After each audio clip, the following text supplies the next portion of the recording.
Scorpios, November energy is upon us, and your guides are saying for you guys that it is a meeting of the minds. Let's have an aligned astro chat about it.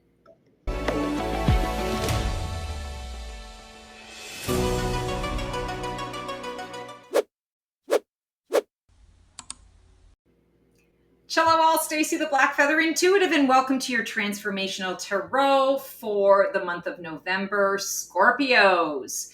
And meeting of the minds, that sounds kind of interesting. So we are going to be pulling cards from the Tarot de la Nuit deck for you. I apologize, I don't have a box for it. The box is in a box.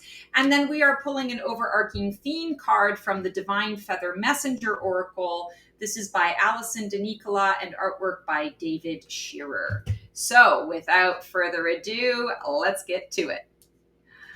All right, so let's take a look at what the sort of feather theme is. We talk about that meeting of the minds. I definitely am feeling that this month there's going to be a lot that you need to kind of sort out or work out, a lot to process, but that you're having a lot of help with it. Meeting of the minds, right? I feel like you're not having to do it by yourself. These are decisions that you're having to make with other people who are in the know. So let's see what we've got. Vulture, accept the inevitable, let go of the past, and welcome a rebirth to begin. Wow.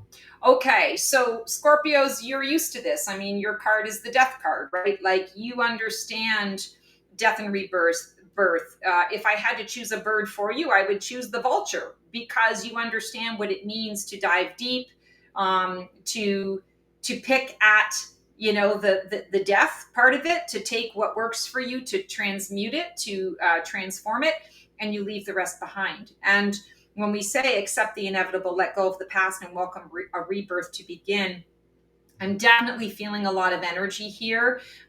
November, and this is your month, so like happy birthday. That this is a month where you are making a clean break. This can be emotionally, you're making a clean break. This can be physically, you're making a clean break.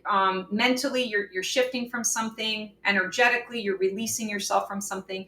But there's definitely going to be a clean break.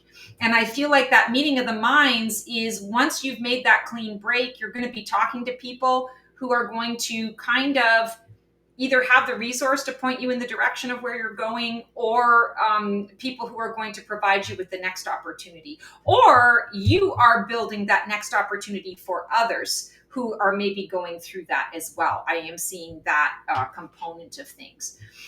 Interesting. Okay, so where are you presently right now in your transformational journey? What part of you is shifting, rising, or dissolving? Oh, interesting. The Empress. So honestly, I feel like you're bored with the predictable. I feel like you are feeling like too much is too much. This is a theme that's been coming up for a couple of the other signs, and I feel like it's coming up for you today as well. Overindulgence, overabundance. Sometimes too much of a good thing is really too much.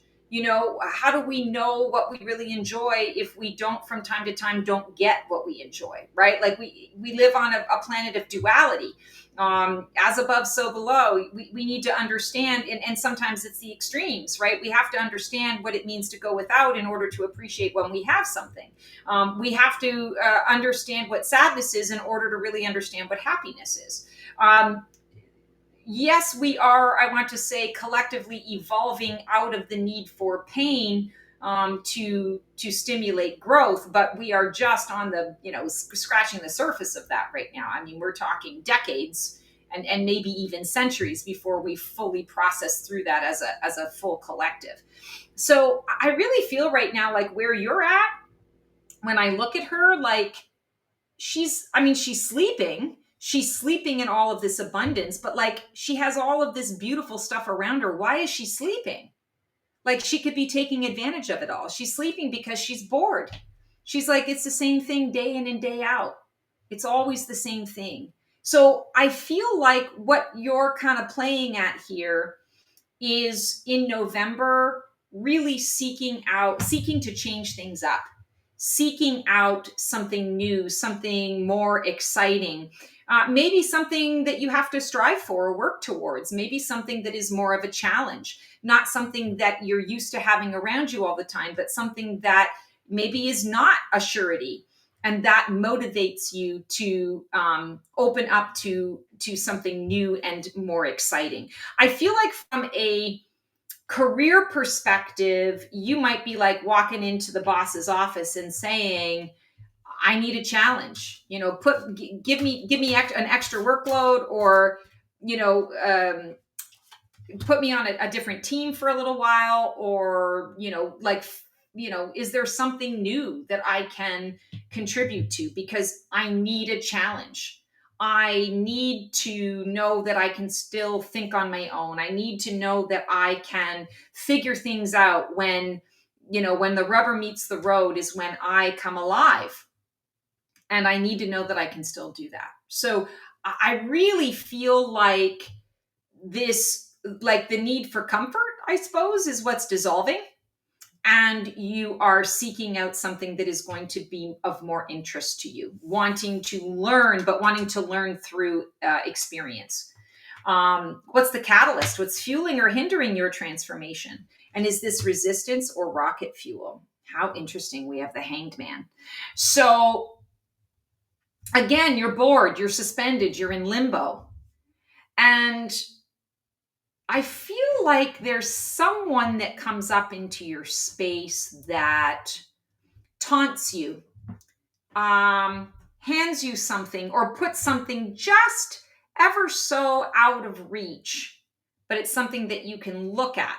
You see it, you're witnessing it the whole time, and you're like, oh, like if I could just, like a half an inch and I could reach that thing, right? I could get to that thing. I feel like this person is like, you're seeing this person at first like a nemesis, and then on the other side of it, you're actually seeing this person as the blessing in disguise. Because this person who's taunting you, who's putting something in front of you, is actually causing you to start to come alive, to feel the determination to have a breakthrough, to move into something else. So the Hanged Man energy, I feel, is kind of what you've been sitting in for a while. And I want to say you've been a little bit surrendered to it, but now with this, you're recognizing no more surrender. And when this person comes around to taunt you, at first you hate the person because you're like, "Urgh." You don't hate, but I mean, like, you're just like, I want to gouge your eyeballs out. But on the flip side, it's the catalyst that gets you moving. It's the catalyst that helps you to find that determination and for you to kind of come back to life. And in most cases, what gets stirred up in you is also the new direction or the new path that you're going to take. So I feel like that's really important. Deep root. What deep belief, wound, or soul contract is driving this transformation under the surface? Yeah. I mean, I keep saying to you, you need change, you need something new, you need something different. So subconsciously, yeah, there's a wheel, but I also want to say patterns. There's a subconscious, maybe a self-sabotaging pattern to this Empress, where you don't necessarily know how to be content when things are predictable. That's interesting.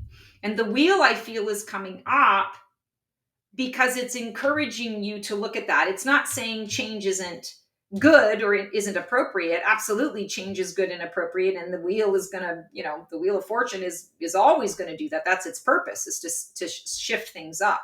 But it's not going to shift things up without having you take a look at why you're bored, and take a look at why being bored and having the space to sit and think, to catch up on things that you've wanted to do for a long time but haven't had an opportunity to, where are you sabotaging yourself? Where are you getting in your own way? around this, because the wheel is going to bring you the something new in the challenge, but you could get involved in it and realize, a quarter of the way through or halfway through, oh, I wish I was back here. So I feel like the wheel is coming up as that trigger, as that deep wound to say, yeah, we're going to bring you the change, but understand that we're bringing you the change because we're trying to get you to see a pattern. Where are you sabotaging yourself? Where do you feel like you are no longer worthy and deserving? Where do you feel so restless that a good thing, you can't embrace a good thing? You tend to destroy that good thing, or you move past it, like you don't want it. You're just the goal is never to reach the outcome. The goal is just to constantly be in the pursuit of a goal, the chaser, right? Chasing something. Interesting. So some of you who are having those kinds of patterns, avoidant patterns, or avoidant attachment or anxious attachment style of passion. Oh my God, I'm first day with my new tongue. Patterns that are going to be coming to the surface. They're all showing up right now because I feel like it's bringing up patterns of self-sabotage. Again, it doesn't mean that you don't deserve this change or that you don't genuinely want this change. It's really addressing extremes. Like you want the change, but like if you're struggling to be in the comfort, maybe you need to be in the comfort a little bit longer to learn how to be in comfort, to learn to appreciate what that all is. And then, we present the challenge on the other side of it. And that challenge is going to show you, was I really bored? Or was I trying to run from something? Was I seeking an unhealthy pattern? Because sometimes this is actually healthy, especially in relationships. Some people don't understand when a relationship goes into more of a comfort space. That's actually a healthy thing. That it's not all, fireworks and, sunshine and daisies and wine and roses. And so you're always looking for the excitement, the fervor, the new. And you get people who are just seeking that feeling or that emotion, but that's not actually the love feeling. That's not actually the intimacy feeling. That's not actually the connection. And it's not healthy. This sometimes is more of the healthy space. So I feel like you're going to be running into some issues around that, whether it's romantic relationship or, your relationship to your work, your relationship to your kids. There's something going on there, but I feel like it's how you are perhaps self-sabotaging in that regard. Wow, interesting. What's dying away? What role, pattern, or identity has run its course? Interesting. I feel like it's all the same things that we're talking about here. Creating situations where you're always in a space of anxiety because there's maybe a bit of an addiction to an anxious state. You feel alive. At least with anxiety, you feel something because you're not necessarily feeling the happiness or the joy, right? So at least I'm feeling something. When I'm in hanged man mode, I'm bored. I'm not feeling alive. I'm not feeling connected. But now somebody is taunting me. And so now I'm feeling alive, but I'm feeling alive because of the frustration or the anger or the rage or the anxiety. I'm not really getting a hit on the good feelings, the positive feelings. I feel like this is what is dying away for you, is this constantly seeking like a new dopamine hit or a new thing to put your focus to. I really feel like November is going to bring about a lot of time for you to kind of sit in reflection. And, this isn't to say like all Scorpios are bad and you're all doing bad things and your patterns are overtaking you. Like, put it into perspective, right? I mean, we all have our own layers and levels of learning. But I do really feel that, these cards are really speaking, especially because we've got, 3 major arcana right off the hop. So you're going through something really deep. And I feel like you're going through this deep thing because what you're really seeking is on the other side. But if you don't go through this, you're going to blow right past it. You're not going to recognize it when it comes. And releasing anxiety, releasing this idea that I've got to, at least the anxiety, I hold on to the anxiety because at least the anxiety, I know I'm feeling something. You're releasing that. You're saying, I no longer need to kind of torture myself in that way. I don't need to overthink things. For me, it's about coming to an end of that and recognizing where I really want to come alive. All right, highest phoenix potential. What can rise from the ashes? What is your soul calling you toward? This is your breakthrough energy. Yes, so new love of self, new connection to your feelings and emotions, the potential for something that feels more lasting, more meaningful, more connected. And I feel like it starts with the self. It's like learning to love yourself all over again, learning to understand what you love about yourself, learning to understand what you are seeking in terms of love in all of your interactions. And I'm being called to say love is frequency instead of love is feeling, is the big focus here. You're seeking feeling, feeling, feeling. But the love is frequency, I feel, is where you're going to get the connection. The feeling will enhance the frequency, but the frequency needs to be the foundation, the basis of what is in there. Ooh, wow. Okay. Yeah, that's what I'm getting. It's as simple as that. You guys know that brevity is not my strong suit, but I'm being told that I got it. I hit the nail on the head with that. So, okay, we're going to let that be. Next step, what's emerging just around the corner? What energy or experience is coming in to support the next phase? Oh, I love this. So interesting. The first thing I'm hearing around this is the secrets that we keep. And the high priestess, of course, she's the oracle, right? So she opens to receive, she delivers the message. It's oracular wisdom. She doesn't put her spin on it. She doesn't interpret it. She delivers the information in exactly the way she receives it. And then thank you, next. Moving on. I feel like there's a component of you in getting to know yourself again, falling in love with self and connecting to all of that is now going to allow you to fall in love with your high priestess and to bring some of that love as frequency as well as love as feeling into the mix. I don't know how to explain what I'm seeing here, so just bear with me. It's like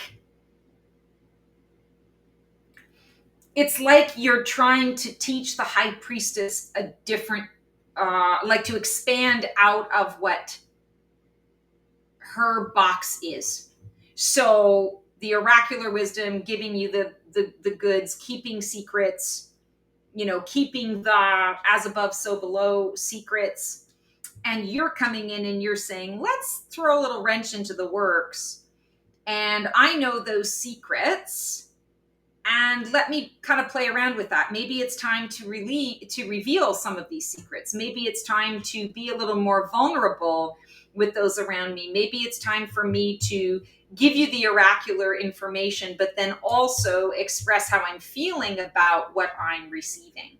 So blending things a little bit. It's not that you're changing the high priestess. It's more like you're enhancing what the high priestess does, encouraging the high priestess to think outside the box a little bit, to break a little bit out of her mold, even just if it's temporary, because it's going to help her to expand and grow. And by her, I feel like we're talking about an aspect of you coming into the mix, right? That we all have this, whether you're male or female or non-binary, we all have that divine feminine and divine masculine within us. And so when I say her, I feel like it's the divine feminine energy that is coming through. But this also, high priestess, she's air sign, right? She's air energy. So the realm of the mind and intuitional. Scorpio, you bring cup energy, you bring feeling and emotion into it. And that's also very psychic. And so I feel like you're being called to kind of combine the two. And in that combination, I feel like you're finding your joy. You're finding yourself again. That connection that you're seeking becomes. Interesting. Wow. Okay. This is a very wild reading. Not what I was expecting at all for you guys.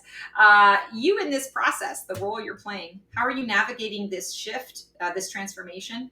Are you resisting, flowing, grieving, or boldly rising? I'm going to say not well. I want to say you are not necessarily receiving or adjusting or adapting to this in effortless ways.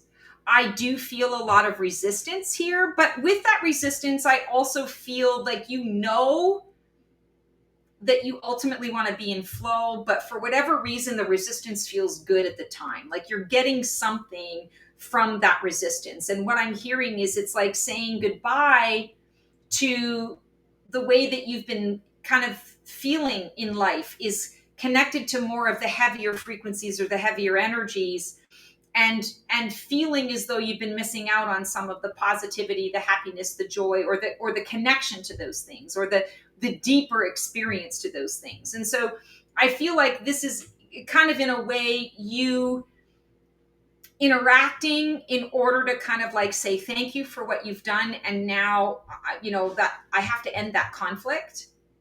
That conflict is over, and it's time for me to embrace the other side of things, the other extreme. I'm exploring the extremes of things. 5 is shift, change, transformation.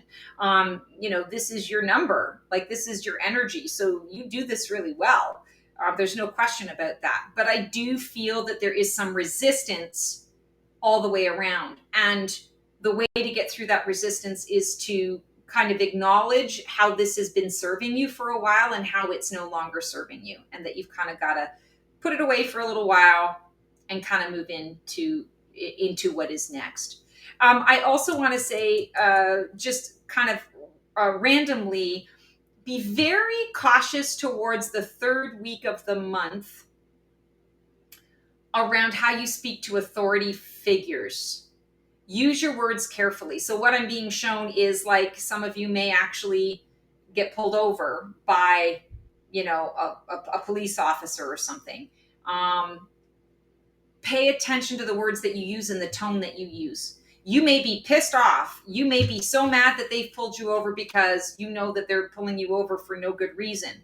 But just watch your tone, because I feel like that for whatever reason, the third week in November, it's kind of like authority goes off the rails is what I'm hearing. Like I don't know how to explain that. So just be cautious. Word of caution, word to the wise. Circles of support. Who or what is influencing your transformation right now? And is it positively or negatively? Yeah, you've got support around you, but I really feel like you're definitely processing something. You're definitely needing to let go of a person, place, or thing. I don't know if this is something that is like physical, like a physical loss, or if this is by choice that you're walking away from something. But I do feel like you've got people around you, but it's almost like you're choosing to work it out on your own, to work it through on your own. There's a level of mastery here that you are trying to understand. And I feel like this plays into what we were tapping into here before around the pattern, the self-sabotaging pattern. And I feel like you're examining why you're choosing to let go or walk away from this thing. Am I letting go and walking away because it is absolutely what I'm supposed to be doing? Or am I letting go and walking away because I'm actually running from something? And this mastery feels like something that you want to do alone until you've understood completely why it's showing up. in your life. And then when you have an understanding of why it's there and why it's showing up, I feel then that you reach out to your circles of support. And I want to say, like, go easy on yourself. You know, I'm hearing the word compassion, like have compassion for yourself when you're going through this. I don't know why, but I feel like maybe you might be beating yourself up a little bit over this or judging yourself around having to go through the process. I'm going to say to you, we all go through it in our own ways. So yeah, self-compassion in that regard. All right. Who are you dreaming of becoming? And what scares you about actually doing it? Interesting. This card's been coming up for a lot of signs. So I think there's a collective energy around like having to feel defensive or to defend oneself. Really feels like it's coming up a lot. Okay.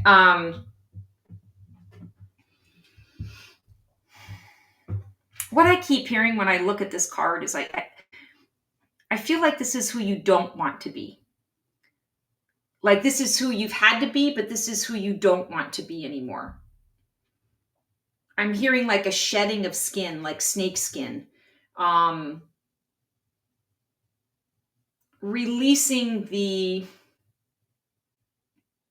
yes, it's releasing the old dead weight. I mean, the obvious analogy that comes with shedding snakeskin. But I also feel like it's almost like a costume that you felt that you've had to wear in order to protect yourself from the world at large. It's almost like making sure that no one could actually see what was going on under the hood with you. Because if people saw what was going on under the hood with you, you might not have been able to indulge in some of this behavior or feeling or expression. But I do feel that you're coming to the end of it, right? I mean, that's what this whole reading is about, is closing the door on this, recycling it, right? That vulture energy, let go of the past and welcome a rebirth to begin. So this 7 of Wands, I feel really strongly, is what you don't want to be. So what I would say to you is, if we're talking about what you're dreaming of becoming and what scares you about actually doing it, is understanding that you can let that go and shed your skin. And this is a reinvention, but understand that you're in charge of that reinvention. You don't have to shed your skin only to be the same snake underneath. You can step forward and kind of create a new story, you know, sort of take a different tact or take a different path. That's really interesting. This one's got me a little hung up because I feel like you need the wands, you need that fire to motivate you out of all of this stuff. But maybe you're resisting that a little bit, you know, like I don't want to be her, but maybe I need to be her to a certain extent. I need to step into that energy. I don't know. You're going to have to play with that this month because I feel like it's going to be different for each of you. Whether you don't want to be her, but you know you need to be her, or whether you don't want to be here and so you're not going to choose to be her, or whether you secretly want to be her, but you don't know how to step into that. You know, fire is the opposite to the water, to your water sign. But I want to say there's a synergistic, symbiotic relationship between fire and water because, you know, water balances out fire. Fire needs water so that it doesn't completely burn itself out.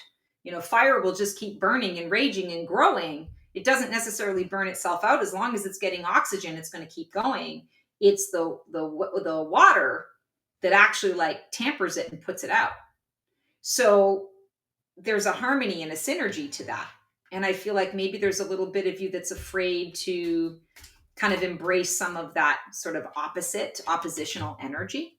I'm not quite sure exactly why that is. I feel like that's going to come to you guys this month. Outcome, if you stay on course, who will you be on the other side of this journey?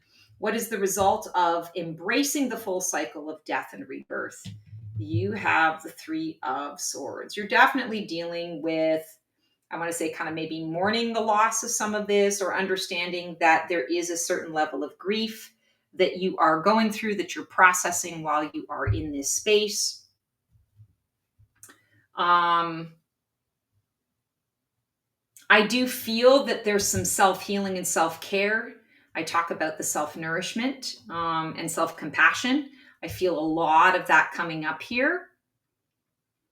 And I feel like you're going to get through this in November, and there's still going to be stuff that you're working through in December. But I feel like you will be better equipped to do it by the end of November, because you will have worked through the bulk of it, and you're now really giving yourself permission to be gentle with yourself, to be kind and compassionate with yourself. I'm also feeling with that 3, there's going to be some of that creative energy that comes through, and that creative energy is going to come out of some pain or some grief. So I feel like that's going to be an outlet for you guys as you're sort of navigating this shift and how it's going to work for you. So, if you are on the nose creators, I definitely feel like you're going to be pulling out the paintbrushes and the artist pencils, and, funneling and focusing your grief or your issues in that regard. For others of you, it might be through cooking. It might be through taking a class. It isn't about distraction. It's about channeling the energy to make the most of the energy, to be able to transmute the energy, because it's better out than in. And if it's in, it's going to eat you alive. And I feel like it's going to be really important. This is like a lot of intentional stuff I feel that's going to be required here. A lot of intentional healing, intentional self-compassion. Even when you're feeling exhausted about it and you just want to feel all the feels, by all means do that, and then do it with an ounce of that self-compassion piece that's coming through. Scorpios, kind of an intense month, but I mean, you guys are built for this. So I feel like you got it. But if it does get really intense and you really could use some help, please click on the link below. You know where to find me. Book a session. I'm here for you. I'm here for all of it. We'll get you squared away. Otherwise, I hope you have the most amazing November. As always, sending you so